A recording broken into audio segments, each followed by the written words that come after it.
বড় ধরনের চুরির লোভে অন্ধ আর্মি অফিসারের বাসায় প্রবেশ, সেখানে ভীতিকর পরিস্থিতির শিকার, এক রহস্যের উদ্ঘাটন এবং প্রবেশকারীদের একের পর এক মৃত্যু।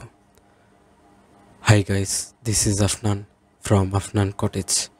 বলছিলাম 2016 সালে রিলিজ হওয়া ডোন্ট ব্রিথ মুভিটির কথা। মুভিটির ডিরেক্টর ফেদে আলভারেজ। মুভিটির IMDb rating 7.1 out of 10। Rotten টমেটোসে মুভিটি 88% ফ্রেশ রয়েছে। মুভিটির মেটাক্রিটিক স্কোর 71 আউট অফ 100। তো বলা যাক 2016 সালে রিলিজ হওয়া ক্রাইম হরর থ্রিলার জনরার ডোন্ট ব্রিথ মুভিটির ঘটনা প্রবাহ। মুভির শুরুতে আমরা রকি, অ্যালেক্স এবং মানি নামের 3 ব্যক্তিকে দেখতে পাই। ডিট্রয়েট নামের এক শহরে তারা ছোটোখাটো চুরি করে থাকতো। তারা সেই সব বাসাতেই চুরি করত যেসব বাসা অ্যালেক্সের বাবার সিকিউরিটি কোম্পানি দ্বারা সিকিউর অর্থাৎ সুরক্ষিত করা থাকতো। কেননা অ্যালেক্সের কাছে ওইসব বাসার সিকিউরিটি ইনফরমেশন থাকতো। রকির ছোট এক বোন ছিল যার নাম ছিল ডিডি। রকির ইচ্ছা ছিল তার ছোট বোনের সাথে ক্যালিফোর্নিয়া যাওয়া। রকি তার মার সাথে থাকতে চেত না, কেননা রকির মা রকিদের অবহেলা করত আর তাদের সাথে প্রায় সময়ই খারাপ ব্যবহার করত। আর তার মার বয়ফ্রেন্ডও একজন নেশাগ্রস্ত বখাটে ছিল। মুভিতে দেখা যায় মানি তার চুরি করা মালামাল বিক্রি করছিল, আর এই মালামাল বিক্রি করে সে কিছু টাকা পায়। কিন্তু সে মালামাল বিক্রি করতে এসে এমন কিছু জানতে পারে যা তাদের জন্য একটা বিশাল সুযোগ হতে পারে, এবং এটা করতে পারলে হয়তো তাদের ভাগ্যও বদলাতে পারে। মানি বলে ডিট্রয়েট শহরে US আর্মি এর একজন অবসরপ্রাপ্ত অফিসার থাকেন। তার বাসায় $3000 বা $2.5 লক্ষ টাকারও বেশি টাকা থাকতে পারে।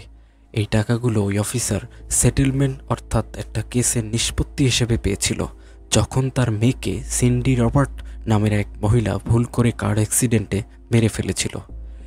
এই ঘটনাগুলো শুনে প্রথমে যদিও অ্যালেক্স এই চুরিতে রাজি হয়নি, কিন্তু পরে রাজি হয়ে যায়।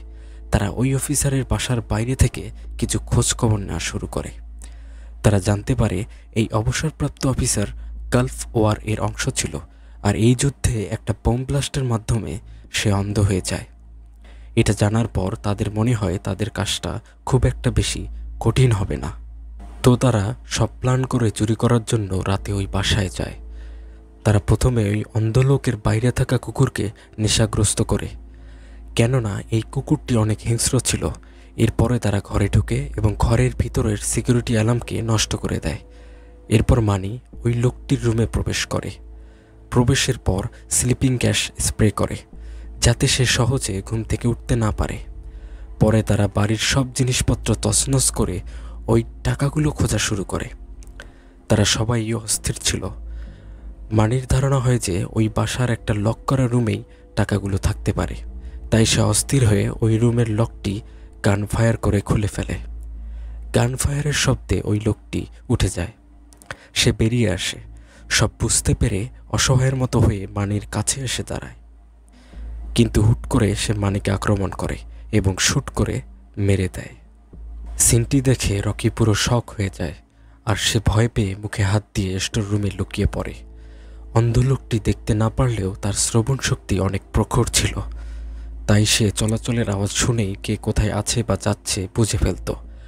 লোকটি মানিকে মেরে ফেলার পর বাসার মেইন দরজা লক করে দেয়, কেননা বাসায় মানি ছাড়া আরও অনেকেই ঢুকতে পারে।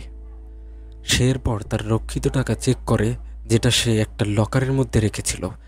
স্টোর রুম থেকে রকি এটা দেখতে পায়। অন্ধ লোকটির চলে যাওয়ার পর রকি আর অ্যালেক্স মিলে এই লকারটি খোলে, আর তারা প্রায় 1 মিলিয়ন অর্থাৎ প্রায় 8.5 কোটি টাকা পায়। রকি এবং অ্যালেক্স টাকাগুলো নিয়ে নেয় এবং তারা পালানোর ট্রাই করে, কিন্তু অন্ধ লোকটির পরে আবার সন্দেহ হলে সে আবার লকার চেক করতে আসে, আর তখন সে টাকা না পেয়ে অনেক বেশি রাগান্বিত হয়ে যায়। এইদিকে রকি আর অ্যালেক্স ঘরের বেসমেন্টের মাধ্যমে পালানোর চেষ্টা করে, কেননা বাসার সব দরজা লক ছিল। তারা বেসমেন্টে একজন মহিলাকে দেখতে পায়। মহিলাটিকে পশুর মতো করে বেঁধে রাখা হয়েছিল। মহিলাটির শরীরে একটা বেল বাঁধা ছিল। রকি আর অ্যালেক্সকে দেখতে পেয়ে মহিলাটি নড়ে চড়ে ওঠে, এতে বেলটি বেজে ওঠে। অন্ধ লোকটি এই শব্দ শুনতে পায়। মহিলাটি তার কাছে থাকা একটা নিউজ পেপার কাট আউট রকিকে দেয়, আর এই নিউজ পেপার কাট আউটের মাধ্যমে জানা যায় এই মহিলাটি আর কেউ না, ইনি হচ্ছেন সিন্ডি রবার্ট, যিনি ওই অন্ধ লোকটির মেয়েকে অ্যাক্সিডেন্টে মেরে ফেলেছিলেন। রকি মহিলাটির বাঁধন খুলে দেয়। তাকে নিয়ে তারা পালানোর ট্রাই করে, কিন্তু ওই সময়ই অন্ধ লোকটি ওখানে চলে আসে আর তাদের উপর গান ফায়ার করা শুরু করে। এতে অ্যালেক্স আঘাতপ্রাপ্ত হয় আর সিন্ডি অর্থাৎ ওই মহিলাটি মারা যায়। অন্ধ লোকটি মহিলাটিকে ভুল করে মেরে ফেলেছে, আর তখন সে মহিলাটিকে ধরে মাই বেবি বলে কাঁদতে শুরু করে। রকি আর অ্যালেক্স আবার বেসমেন্ট থেকে উপরে চলে যায়। তখন অন্ধ লোকটি বাসার মেইন সুইচ অফ করে পুরো বাসা অন্ধকার করে দেয়।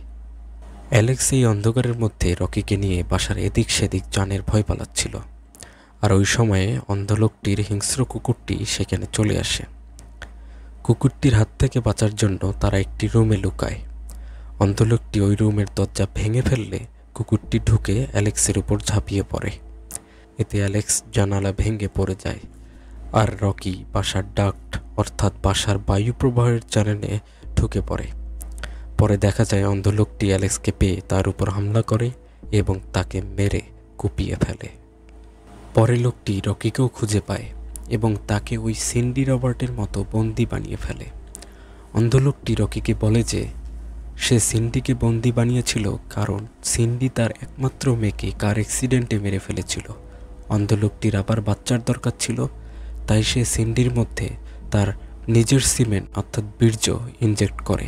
এতে সিন্ডি প্রেগনেন্টও হয়, কিন্তু তাকে অন্ধ লোকটি ভুল করে মেরে ফেলে।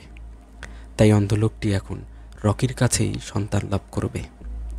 অন্ধ লোকটি রেপিস্ট ছিল না, তাই সে রকির মধ্যে টিউবের মাধ্যমে সিমেন্ট ইনজেক্ট করাতে চায়, আর যখনই যায় তখনই অ্যালেক্স চলে আসে। অ্যালেক্স একেবারে মরে যায়নি, সে অন্ধ লোকটির উপর হামলা করে আর তার হাতে হ্যান্ডকাপ লাগিয়ে দেয়। এরপর অ্যালেক্স রকিকে নিয়ে পালানোর চেষ্টা করে, কিন্তু অন্ধ লোকটি তার হ্যান্ডকাপ খুলে ফেললে বের হয়ে আসে আর এসে অ্যালেক্সকে শ্যুট করে দেয়। এতে অ্যালেক্স মারা যায়। এইদিকে রকি কোনোভাবে বাসা থেকে বের হয়ে আসে, কিন্তু অন্ধ লোকটির কুকুর তাকে তাড়া করছিল। রকি বুদ্ধি খাটিয়ে কুকুরটিকে কারের মধ্যে আটকিয়ে দেয়, কিন্তু এর পরপরই অন্ধ লোকটি এসে রকিকে ফেলে ওর মাথায় আঘাত করে। এরপর সে রকিকে টেনে ধরে বাসায় নিয়ে যেতে থাকে। বাসায় নিয়ে গেলে বাঁচার তীব্র চেষ্টায় রকি রিমোট পেয়ে বাসার সব সিকিউরিটি অ্যালার্ম বাজিয়ে দেয়, যাতে অন্ধ লোকটি অ্যালার্মের শব্দে রকির চলাচলের আওয়াজ শুনতে না পারে। এরপর রকি অন্ধ লোকটির উপর আক্রমণ করে তাকে বেসমেন্টে ফেলে দেয়। তারপর সে টাকাগুলো নেয় আর পুলিশ আসার আগেই বাসা থেকে পালিয়ে যায়। পরের সিনে রকি আর তার ছোট বোন ডিডিকে দেখা যায়। তারা লস অ্যাঞ্জেলেস থেকে ক্যালিফোর্নিয়া যাচ্ছিল। স্টেশনে থাকা টিভি নিউজে রকি দেখে ওই অন্ধ লোকটির বাসার চুরির খবর। এখানে অন্ধ লোকটি স্টেটমেন্ট দেয় যে তার বাসায় শুধু 2 জন লোকই এসেছিল, মানি এবং অ্যালেক্স, যাকে সে সেলফ ডিফেন্সে মেরে ফেলে।